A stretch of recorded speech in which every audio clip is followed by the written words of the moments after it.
Chicken ఒకటి చేస్తున్నానండి. 1/2 kilo chicken తీసుకున్నాను, కలుపుతున్నాను చూడండి.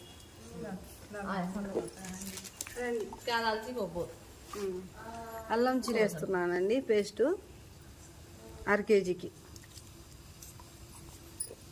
ధనియాల పొడి అండి.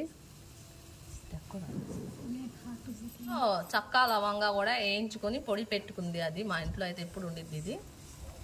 ఇదిగోండి ఒకటి చికెన్ మసాలా అయితే వేస్తున్నాము 1/2 కిలోకి. కొత్తిమీర వేస్తున్నానండి. సాల్ట్ వేస్తున్నానండి తగినంత కారం వేస్తున్నానండి. కలర్ కోసం కొంచెం ఫుడ్ కలర్ అయితే వేసుకుంటున్నామండి. చాలు, అది ఎక్కువ అయిపోయింది.